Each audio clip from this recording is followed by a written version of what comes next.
Singamalai, Singamalai, Singamalai, Singamalai, Singamalai, Singamalai.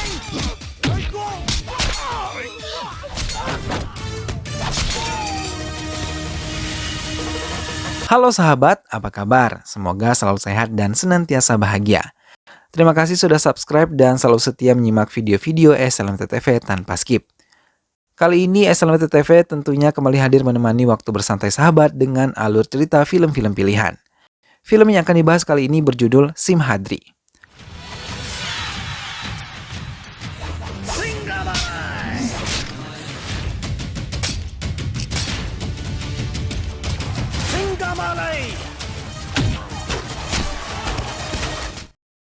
Mengisahkan tentang seorang yatim piatu yang diangkat menjadi anak oleh kepala desa. Anak tersebut membalas jasa mereka dengan melindungi seluruh anggota keluarganya dengan semua ketulusan hati, karena ia merasa sangat beruntung bisa mengabdikan hidupnya pada keluarga kepala desa tersebut. Hingga suatu hari terjadilah kesalahpahaman yang membuatnya diusir dari keluarga angkatnya itu. Seperti apa kisah selengkapnya? Simak alur ceritanya berikut ini ya. Tapi jangan lupa untuk dukung terus SLMT TV dengan cara klik like, komen, share, dan juga subscribe. Baiklah, tanpa berlama-lama lagi langsung saja kita simak. Ini dia alur ceritanya.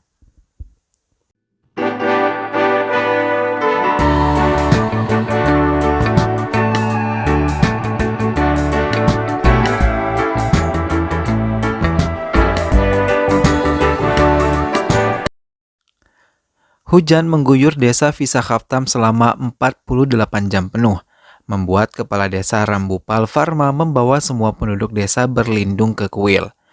Tapi penjaga kuil tidak setuju dan mengusir mereka. Rambupal Farma yang merasa bertanggung jawab penuh atas keselamatan semua penduduknya segera memberi pelajaran kepada penjaga kuil hingga akhirnya ia mempersilahkan warga Rambupal Farma untuk masuk ke kuil berlindung di sana. Walaupun penuh rasa dendam, ia pura-pura menerima mereka semua.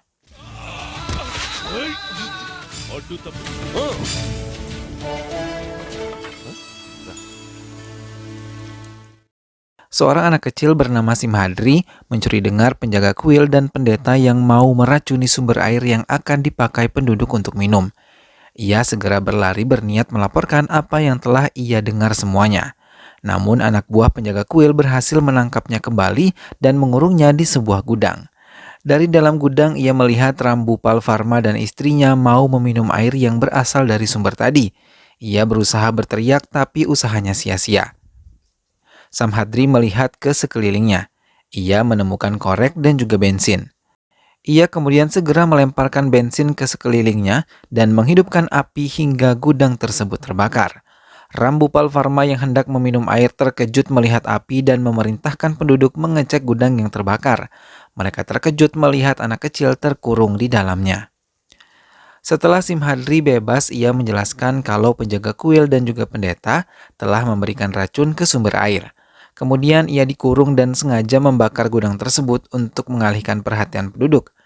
Mendengar itu, warga marah dan memberi pelajaran pada pendeta dan penjaga kuil, lalu memanggil polisi untuk memenjarakan mereka. Melihat pengorbanan yang dilakukan Simhadri, istri Rambupal Farma meminta suaminya untuk mengangkat Simhadri sebagai anak mereka. Rambupal Farma pun kemudian menyetujuinya. 12 tahun kemudian, di Visakhaptam, Simhadri tumbuh menjadi pria tampan dan juga baik hati. Ia tak segan-segan menolong semua orang yang membutuhkan pertolongannya. Kasturi yang merupakan cucu Rambupal Farma telah menyukai Simhadri, mencoba mencari perhatian Simhadri. Simhadri juga sering menemui seorang gadis yang berkebutuhan khusus bernama Indu. Ia selalu berperilaku seperti anak kecil dan tinggal bersama pengasuhnya. Simhadri selalu memberi semangat kepada Indu yang selalu diganggu dan diejek oleh warga sekitar. Bai Sahib yang merupakan mafia besar yang mendendam kepada Simhadri memerintahkan anak buah kepercayaannya untuk menghabisi Simhadri dengan cepat ketika ia lengah. Karena perbuatan Simhadri, ia meringkuk di penjara selama ini. Nenek Kasturi menceritakan pada Kasturi kalau neneknya memiliki putri lain selain ibu Kasturi. Tapi ia meninggalkan rumah setelah menikah dengan Afin, suami pilihannya yang tidak disetujui Rambu Palfarma. Wajahnya begitu mirip dengan Kasturi. Nenek Kasturi mengatakan anak pertama Rambupal tinggal di Kerala. Simhadri yang diminta untuk menemukannya sampai saat ini belum berhasil membawa pulang anak perempuan Rambupal. Kasturi akhirnya mengatakan kepada kakeknya Rambu Palfarma agar membujuk Simhadri agar mau menikah dengannya. Akhirnya Rambupal meminta Simhadri untuk menikah dengan cucunya.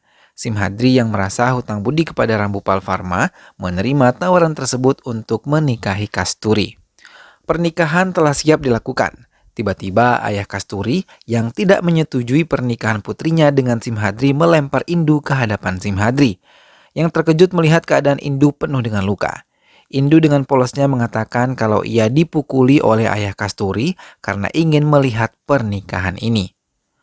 Melihat itu Simhadri marah dan memukul ayah Kasturi.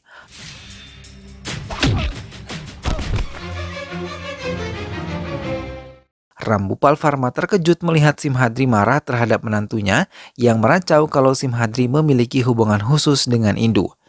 Simhadri mengiyakan semua perkataan ayahnya Kasturi. Rambupal meminta Simhadri meninggalkan Indu, tapi Simhadri menolaknya. Mendengar pernyataan itu semua, tamu yang hadir meninggalkan rumah Rambupal dan menganggap Simhadri telah mencoreng malu ke hadapan Rambupal. Melihat ia mendapat malu dari anak angkatnya, Rambupal terbawa emosi. Kemudian, ia mengusir Simhadri keluar dari rumahnya. Melihat ayah mertuanya mengucapkan itu, ayah Kasturi segera menendang Simhadri keluar dari rumahnya. Mau tidak mau, Simhadri terpaksa meninggalkan rumah yang selama ini telah memberikan banyak kenangan dan pelajaran untuk hidupnya. Anak buah Bai Sahib melihat keberadaan Simhadri di desa Visakhapatnam. Ia segera melaporkannya. Mereka langsung mempersiapkan semua anak buahnya untuk menyerang Simhadri di rumah Rambupal. Tapi saat mereka mengunjungi rumah Rambupal, penjaga mengatakan semua penghuni rumah sedang mengikuti festival Pushkaram di Sungai Godavari. Mereka segera menuju ke sana. Di sisi lain, ada pasukan yang mencari keberadaan Simhadri juga dan bertanya kepada beberapa penduduk yang juga mengatakan kalau Simhadri pergi ke festival Pushkaram di Sungai Godavari. Semua yang mencari Simhadri segera menuju Sungai Godavari. Simhadri datang ke festival membawa Indu untuk berdoa demi kesembuhannya. Simhadri membawa Indu masuk ke Sungai Godavari dan mengikuti ritual festival Pushkaram. Tapi lagi-lagi Indu menghilang. Simhadri mencoba mencarinya di sekitar sungai. Kemudian ia mendengar Indu menjerit-jerit meminta tolong. Melihat Indu dalam bahaya, Simhadri segera mendekati mereka dan langsung menghajar mereka satu persatu. Sehingga festival berakhir ricuh. Semua pengunjung Sungai Godavari segera meninggalkan tempat itu.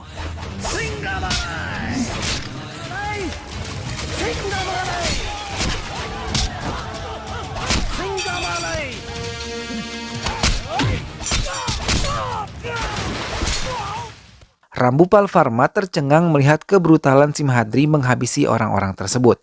Namun ketika tengah bertarung, kepala Indu terluka. Indu terduduk diam dan memandang ke sekelilingnya sambil memegang kepalanya yang terluka. Saat ia melihat Simhadri, Indu tanpa ragu mengambil sebuah tombak dan menancapkannya tepat di dada Simhadri hingga Simhadri tersungkur jatuh.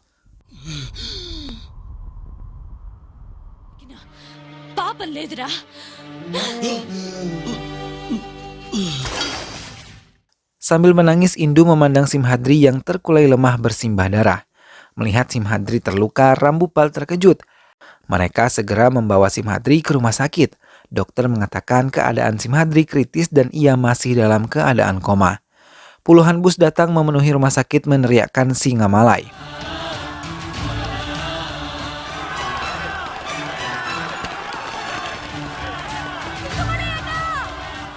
Melihat hal itu, Rambu Palfarma terkejut. Kepala polisi Kerala mengatakan semua penduduk itu datang dari Kerala untuk melihat keadaan Simhadri yang bagi mereka adalah penolong hidup dari kejahatan Bai Sahib. Rambupal terbuka mata hatinya ketika kepala polisi Kerala menceritakan kalau Simhadri merupakan pelindung bagi kejahatan Bai Sahib dan juga Batanair. Mereka adalah mafia yang paling ditakuti oleh masyarakat Kerala. Bahkan polisi sekalipun tunduk di hadapan mereka, hingga membuat mereka berbuat kejahatan sesuka hati mereka. Kepala polisi merasa sedih dan malu atas seragam yang ia gunakan, tapi tidak bisa melindungi rakyat kecil yang teraniaya. Saat itu Simhadri datang ke Kerala bersama Talupulu untuk mencari Saraswati, anak tertua Rambupal Varma yang telah menikah dengan Arafin dan tinggal di Kerala. Mereka telah memiliki seorang anak perempuan yang bernama Indu. Mereka membuka praktik terapi pengobatan kaki dan juga tangan. Di tempat praktik itulah Simhadri pertama kali bertemu dengan Indu dan mencoba bekerja dengan Saraswati. Mereka menyambut kedatangan Simhadri apalagi tahu kalau Simhadri sangat mengenal ayahnya. Akan tetapi, Simhadri masih menyembunyikan jati dirinya yang merupakan anak angkat dari ayah Saraswati. Ketika Simhadri mengunjungi kuil, ia terkejut melihat kehadiran Batanair yang berbuat kekacauan di kuil. Simhadri juga tidak mau menunjukkan kepalanya di hadapan Batanair, sehingga membuat Batanair menjadi marah. Namun kepala polisi mencoba menenangkan Batanair dan meminta Simhadri untuk menunduk. Simhadri hanya menuruti kemauan kepala polisi dan menundukkan kepalanya di hadapan Batanair. Simhadri yang awalnya sudah menyukai Indu terus mendekatinya dan ia memberanikan diri mengatakan semua jati dirinya di hadapan Saraswati dan Arafin kalau ia adalah anak angkat Ramdupal Varma, sehingga orang tua Indu menyetujui pernikahan mereka. Simhadri yang mengantar Saraswati berbelanja keperluan pernikahan mereka terpaksa meninggalkan Saraswati untuk menelpon Rambupal Varma mengabari kabar baik tersebut. Tapi saat di toko, Batanair datang dan berbuat onar. Ia dan anak buahnya menarik Saraswati keluar dari toko karena tidak mau menunduk melihat kehadiran mereka. Saraswati yang dibawa paksa oleh mereka tiba-tiba ditusuk lehernya oleh Batanair hingga tewas tanpa bisa diselamatkan oleh Simhadri. Selesai menelpon di telepon umum, Simhadri terkejut melihat Ibu Indu tergeletak tak bernyawa di anak tangga toko. Ia hanya bisa terduduk diam sambil menangis dan membawa jenazah Ibu Indu pulang ke rumah. Keesokan harinya, Simhadri datang ke markas Batanair untuk menuntut balas atas kematian Ibu Indu. Tanpa rasa takut, ia melangkah masuk dan mengambil senjata tajam yang tergeletak begitu saja. Tanpa ragu, ia segera menghantamkannya ke salah satu anak buah Batanair hingga membuat Batanair dan yang lain menjadi terkejut. Mereka langsung menyerang Simhadri, namun ia yang telah siap segera menghajar mereka tanpa belas kasih.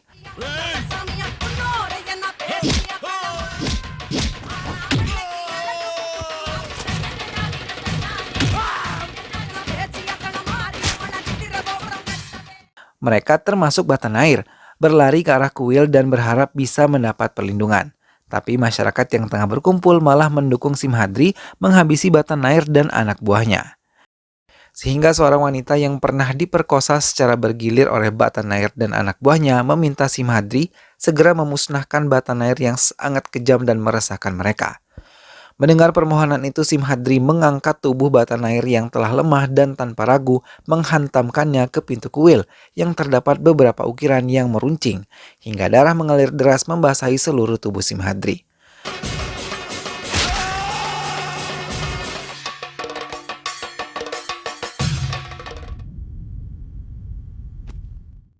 Pendeta yang pernah diganggu segera membersihkan seluruh tubuh Simhadri dan memberkati Simhadri bersama dengan masyarakat di kuil. Semua masyarakat di kuil yang melihat kejadian itu bersorak gembira dan memulai memanggilnya dengan sebutan Singamalai. Kepala polisi merasa bangga kepada Simhadri dan mengajaknya bekerja sama menghancurkan kerajaan kejahatan Bai Sahib. Kepala polisi mengantarkan Simhadri ke rumah Indu untuk menjelaskan kepada ayah Indu. Bai Sahib merasa marah karena adiknya telah dibunuh oleh Simhadri seperti itu. Ia mengerahkan semua anak buahnya memukuli masyarakat miskin dan mengadakan siaran langsung hingga berita itu dilihat oleh Simhadri yang langsung menuju ke sana.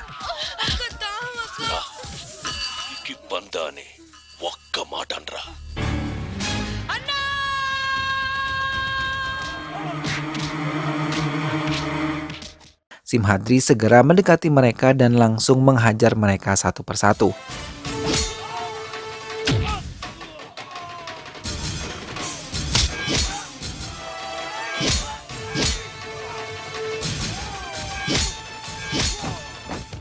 Dan juga Simhadri mempermalukan Bai Sahib dengan menggantungkannya di depan semua penduduk yang telah ia siksa, kemudian memotong talinya dan melemparkannya ke lumpur.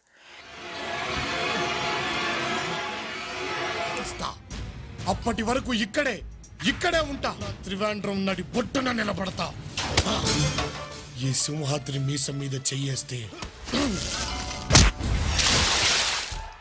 hingga masyarakat bersorak dan menghormati Simbadri sebagai singa Malai. Arafin dan Indu memutuskan kembali ke desa Vizakapatam, meninggalkan Kerala bersama kenangan manis ibunya. Namun setelah mempersiapkan segalanya, anak buah Bai Salib datang menghabisi semua yang menghalangi mereka masuk ke rumah Indu. Tapi Arafin berhasil menyelamatkan Indu melompati tembok dan berjanji akan bertemu di stasiun. Sedang Arafin dibawa anak buah Bai Sahib ke markas mereka. Arfin yang dibawa ke markas Bai Sahib memohon agar membebaskan putrinya kembali ke Vizakapatam. Bai Sahib pura-pura menyetujuinya dengan syarat ia harus membawa koper. Anak buah Bai Sahib yang berkhianat menelpon Simhari dan memberitahunya kalau Arafin membawa koper berisi bom. Tapi Bai Sahib mendengar dan menembak mati anak buahnya. Mendengar itu, Simhadri segera mempercepat mobilnya menuju stasiun. Bai Sahib mencoba menghalangi Simhadri, tapi ia malah menabrakkan mobilnya ke mobil Bai Sahib dan mendorongnya ke arah laut hingga mobilnya tercebur ke laut. Bai Sahib mampu menyelamatkan diri dan ia langsung dikepung polisi serta membawanya ke penjara. Sementara Arafin telah tiba ke stasiun, segera berlari menyusul Indu yang telah berada di kereta. Arafin melihat kereta yang ditumpangi Indu telah melaju mencoba menggapai tangan Indu. Simhadri pun telah tiba di stasiun segera mengejar Arafin. Ia melihat Arafin hampir menggapai tangan Indu, tapi ia mau menyelamatkan seluruh penumpang kereta api dari bom yang telah dibawa Arafin. Maka Simhadri memutuskan menembak Arafin hingga ia terjatuh, kemudian tas berisi bom pun meledak. Indu pun terjatuh dari kereta dan kepalanya terbentur tiang hingga ingatannya hilang dan ia memiliki perilaku seperti anak kecil. Kepala polisi mengakhiri ceritanya kepada keluarga Rambapul Pharma dan mereka semua menangis termasuk Indu yang telah mendapatkan ingatan kembali. Setelah Simhadri pulih, kepala polisi mengajaknya melihat masyarakat yang telah berkumpul menanti kesembuhan Simhadri. Dengan penuh rasa cinta kasih, ia mengucapkan terima kasihnya kepada semua masyarakat yang telah mendoakan ia melewati masa kritis. Sementara Bai Sahib yang diberitahu kalau Simhadri selamat dari kematian merasa marah. Dengan kekuatan penuh, ia menarik rantai yang mengikat borgol di tangannya hingga tembok hancur dan ia berhasil membebaskan diri dari penjara. Ia memimpin semua anak buahnya untuk menyerang rumah sakit. Sehingga sampai di rumah sakit, ia melempari masyarakat yang berkerumun dengan bom hingga mereka porak-poranda dan sebagian dari mereka tewas terkena bom tersebut. Bai Sahib turun dari mobil dan menemui Simhadri. Ia langsung mengejek dan menantangnya untuk menghadapi dirinya. Simhadri segera menemuinya dan langsung menyerang Bai Sahib, sedang kepala polisi memimpin anggotanya untuk menyerang anak buah Bai Sahib.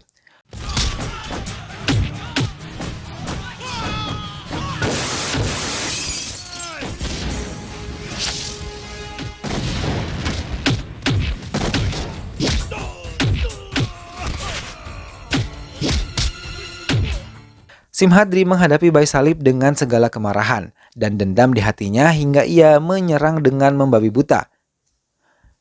Kepala polisi yang melihat Simhadri menghadapi Bai Sahib segera melemparkan senjata Simhadri. Tanpa ragu, Simhadri segera menerimanya dan menghantamkan senjata tersebut ke perut Bai Sahib hingga ia tewas.